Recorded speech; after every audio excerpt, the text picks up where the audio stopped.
DW Africa Link. It can be so frustrating when you can't find a job to make ends meet. You've studied hard, graduated, and are looking for a government job. But instead of skills and qualifications, you're told to pay a bribe for the job. I did social works and social administration, but my dear, getting a job is a very, very hard thing. If you do not bribe to enter, be it government or private, you cannot get a job. I think that has become sort of like a culture that has been embraced, which is very wrong, because you study knowing so well that you understand what you're doing, you're qualified, but also at the back of your mind, you know it's very hard to get a job. That's the reality for thousands of job seekers in Uganda. According to a new report, more than 130,000 civil servants paid their way into government jobs. That's about 35% of the public workforce. And to make matters even worse, many of those hired lacked the right qualifications. So what happens to a nation when merit is replaced with money? That's what's coming up. I am Eddie Micah Jr., and you are welcome to Africa Link, the podcast connecting you to the stories that matter. Africa Link, every weekday here on DW. Uganda's Inspector General of Government, Betty Kamya, says corruption in public service recruitment is now systemic. According to some reports, Uganda loses around $400 million every year to corruption, nearly 10% of the national budget. The damage caused by this is far-reaching. Poor service delivery, broken infrastructure, and citizens losing trust in government. Let's get more from Dr. Tom Wanyakara, a lecturer in public policy at Uganda Management Institute. I also have my colleague Frank Yiga, DW correspondent in Kampala, Uganda.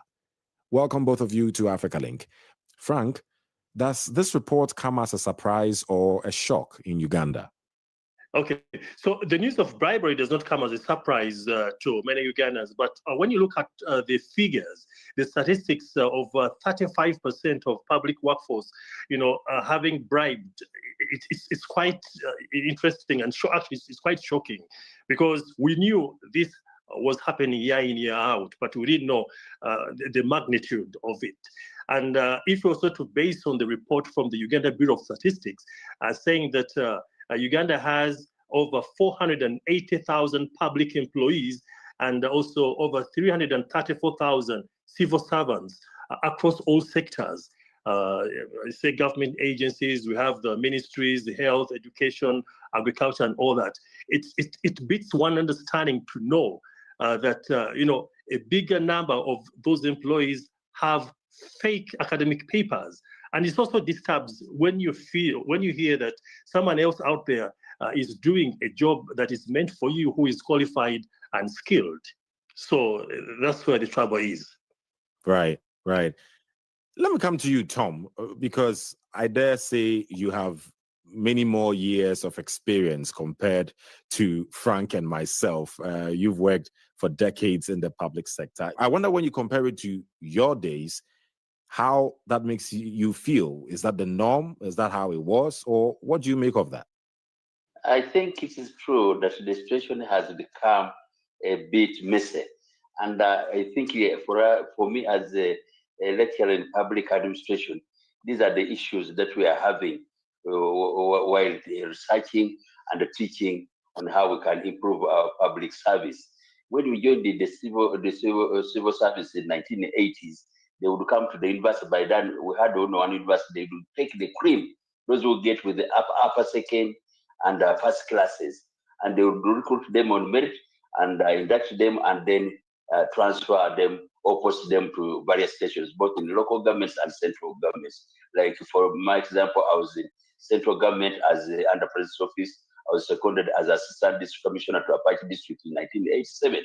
But now, over time, I think given that even Uganda Bureau of Statistics has the audacity to report that a certain percentage, 35%, that's a huge number of the public service accessing jobs through bribery. And also supplementary to that, all new newspapers, New Vision, Monitor, and so on, and including on our radio stations and TV stations, they're always reporting these cases of people in various districts and government agencies being asked for bribes to join the public service. So this is in public limelight, and I think it has contributed to poor service delivery, to defeating the purpose of meritocracy, which is Singapore used to be what it is, and yet it doesn't have enough resources like the Pearl of Africa has. So it has become a cancer. And you know, when you bribe to get a job, it becomes transactional, not transformative public service delivery that the developing countries like Uganda need. And so we end up with by default promoting corruption, because if you come in the public service by buying a job, it means now your main focus will be to recover the investment you put in to get the job at the expense of serving the public for which you are employed to pay. Because public servants get money that is collected from taxes from the public. And in the case of Uganda, we have in rural areas 80% of people who are poor and vulnerable. So they end up lacking services because these public servants who access offices in the wrong way end up focusing on benefiting themselves as individuals at the expense of delivering effective and efficient collective public services. Right. I mean, we're definitely going to talk about the repercussions of all of this in detail. But still, with you, Tom, how do you think Uganda got here? What has led to this? Because if I got you correctly, what you're saying is that during your time, this wasn't really the norm. So what has changed? Yeah, when we joined the service, that's when this present government had come in. And it was a revolutionary government out of the Bush War. They were more committed and patriotic in terms of reversing the bad history of Uganda, where we had political chaos during the regime, the 1966 crisis, and 1971 when Idi Amin took over. The new revolutionary government wanted to reverse the bad ills of the past regimes. Like we inherited a good public service after colonialism. Actually, Uganda was created in the 1960s as having one of the best public services in Africa. And by then, people were getting living wage and people were being recruited on merit. So when Idi Amin comes in 1971, the army took over. It was a military regime. Most qualified people who were loyal to the past governments ended up in exile. Some of them were murdered, and others were sacked from the jobs. And even the Indians who were also in the public service and managing businesses were sent away in 1972 by Idi Amin. So the public service collapsed. And when Obote came in 1980, he tried to reconstruct the country by also now promoting military recruitment in public service. But now we had gone through all this political turmoil and we brought in multipartyism. Now, when multipartyism came in, you find that even at local government level, you find people appointed politically instead of merit. The report highlights education and health as the most affected sectors. Tell us more about the long-term risks of having underqualified personnel in these critical areas. If you have doctors who are not qualified, sometimes they do surgeries and they forget even the instruments that are used in the people's bodies. Sometimes they prescribe the wrong medicines, so they make the situation of the patients worse. Some of them even have private clinics near the public hospitals. So they would prefer to people to go to their private clinics and then recommend for them to go to their drug shops. So you find that even drugs which are meant for government hospitals end up in going to the private drug shops. So all those are many problems associated with incompetences where people end up occupying those sensitive professional spaces in the health sector. Now, equally in the education sector, you find that amongst us, lecturers, professors, and so on, if you find people who have papers which are not authentic, then you find that the quality of the training they give to the students or participants is also low. So you end up producing participants who cannot respond to the market. And in terms of producing good teachers, for example, good doctors, good economists, and so on. So the whole thing has an effect that spreads over to other sectors, which the education sector is supposed to produce the human resources that are supposed to be drivers or engines of development for developing countries like us.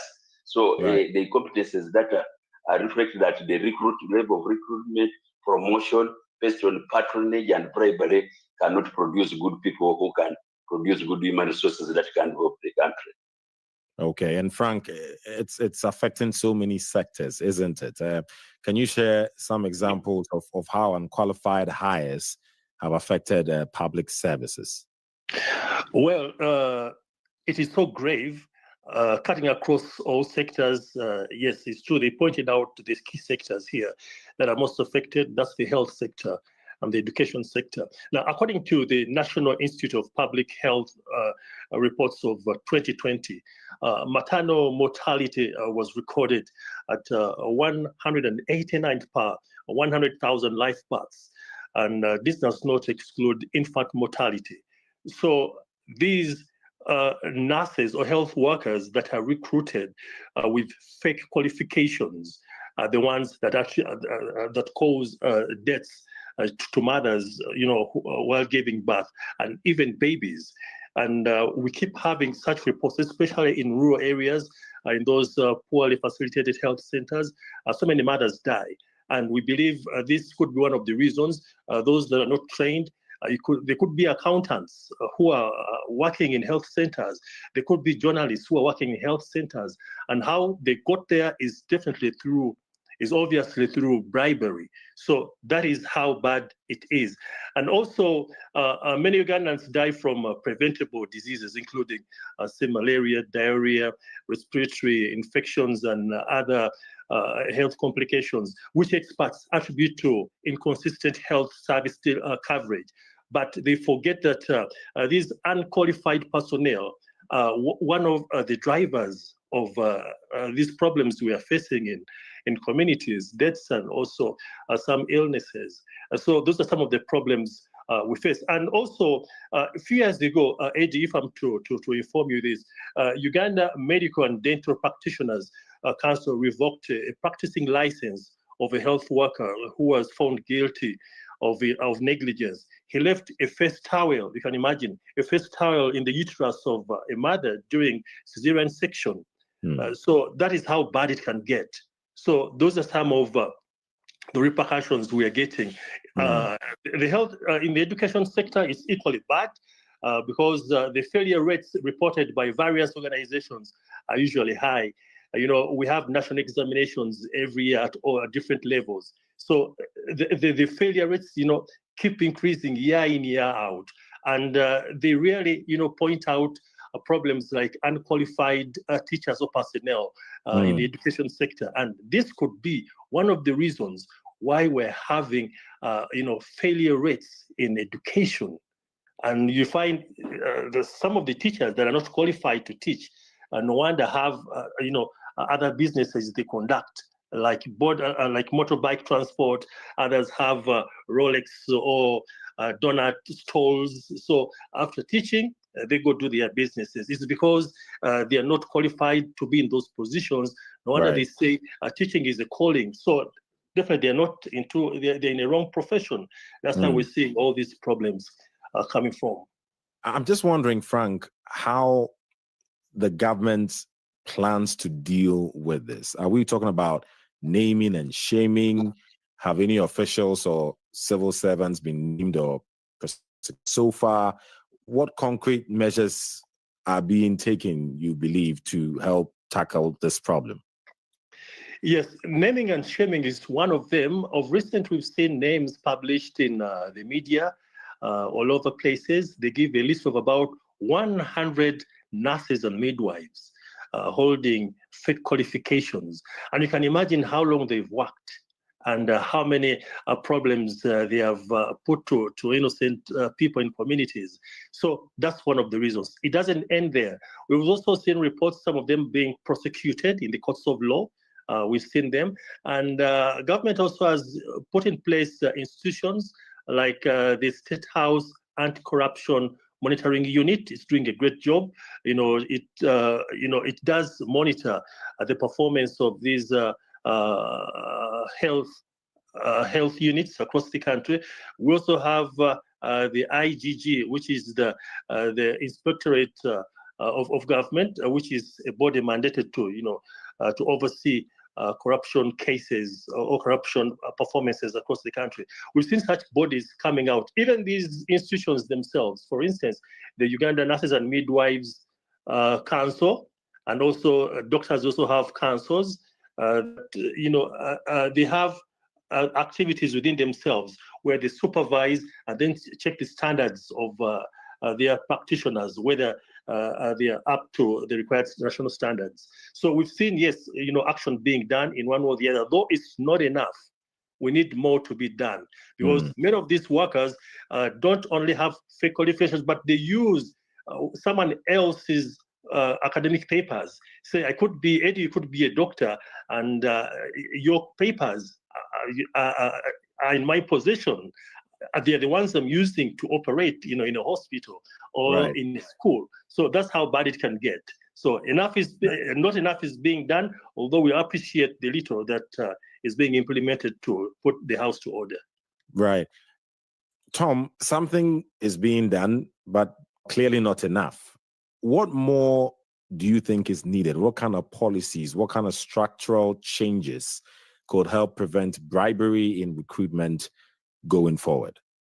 Yeah, like now for education, of course, we have the Health Service Commission, which of course has been also to some extent professionalized to make sure that it harmonizes the recruitment and the promotional processes. The framework that we have is not strong enough. For example, the regulations that govern public servants, it's very easy. You can enter the public service through all those processes of bribery and whatever. But the law protects public servants. So long as they have entered, even one time when the president had just won this previous election in 2021, he went to a place called Nakasaki. He found the whole health facility when the health people were not there, and he ordered for the disposal. But they were protected by the law, by the public service rules.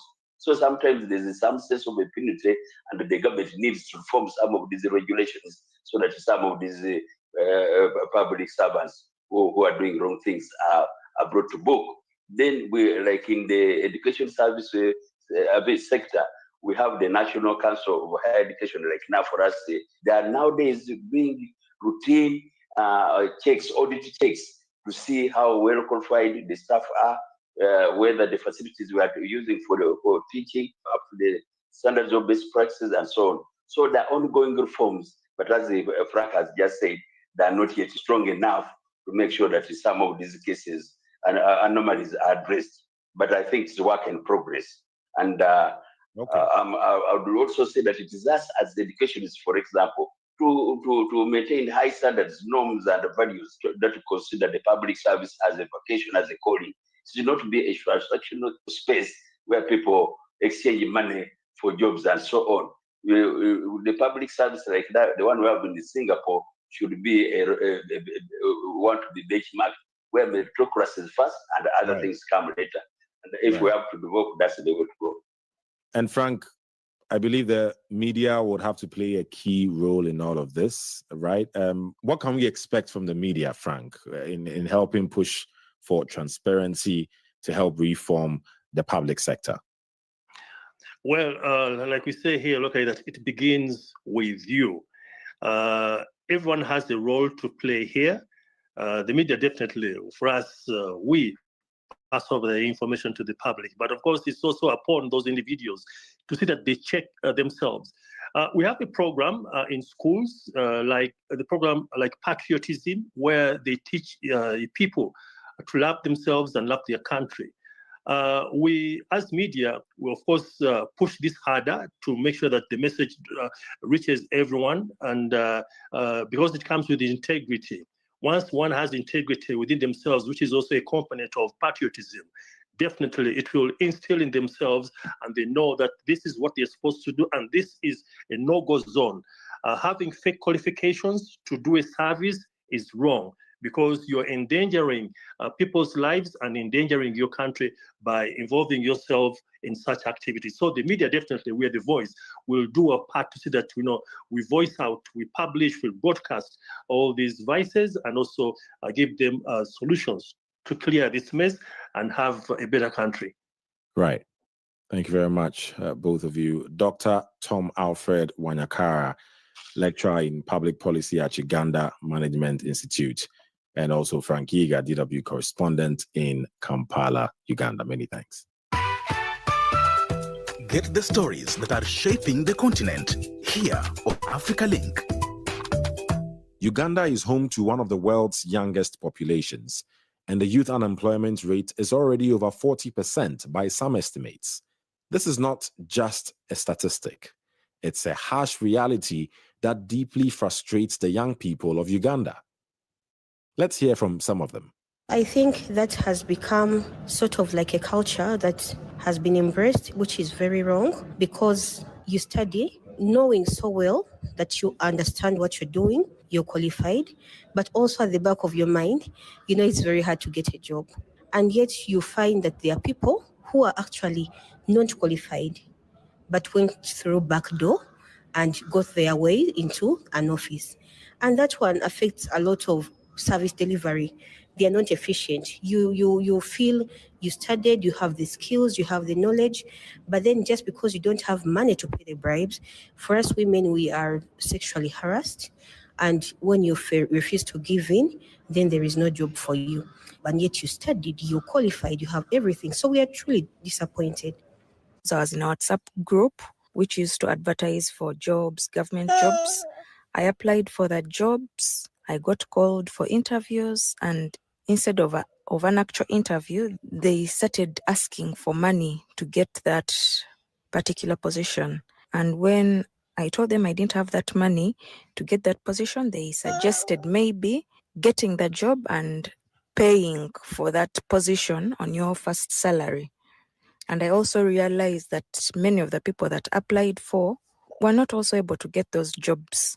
I did social works and social administration, but my dear, getting a job is a very, very hard thing. If you do not bribe to enter, be it government or private, you cannot get a job. Some of us have worked. I finished campus 4 years ago, but I have walked to look for a job. Everywhere you go, they say, do you have something small? Which means, do you have money to bribe to go? At least to go from one level of an interview to another level to see, at least you can enter. But even when you enter, someone tells you, the first payment that you get, half is mine, half is yours. So you find very many people out there very stressed. Some of them got tired. You walk, your shoes get old. You're still looking for one job. You can't find it. So as for me, I decided I want to start a business online.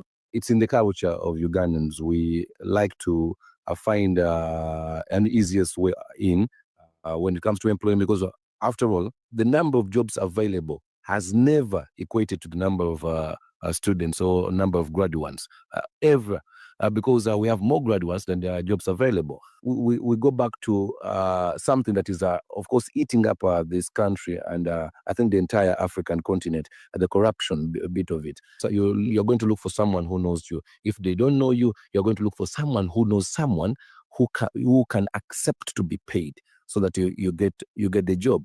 Corruption is always bad for someone who has not benefited from it. The most important thing is who actually benefits from it. So the person that is giving the bribe is actually more willing than the person receiving it. Corruption in hiring isn't unique to Uganda. It's a global issue that needs urgent attention. From Nigeria's ghost workers to bribery scandals in Kenya and beyond, the pattern is clear. When jobs are sold, citizens lose twice. First to bad governance, and then to poor services. And it's not just about morality, it's about development. Because without a merit-based system, how can trust be restored and public services improved? Many sectors are hit hard, leading to unqualified hires in critical roles, collapsed buildings, poor roads, and compromised healthcare. So it's a big deal. What do you think? Share your thoughts and experiences on our Facebook page, DW Africa. Listen to us on Spotify or wherever you get your podcasts. And don't forget to follow DW Africa on YouTube so you never miss an episode. This show was co-produced and edited by Isaac Mugabe. And I am Eddie Micah Jr. Thanks for listening.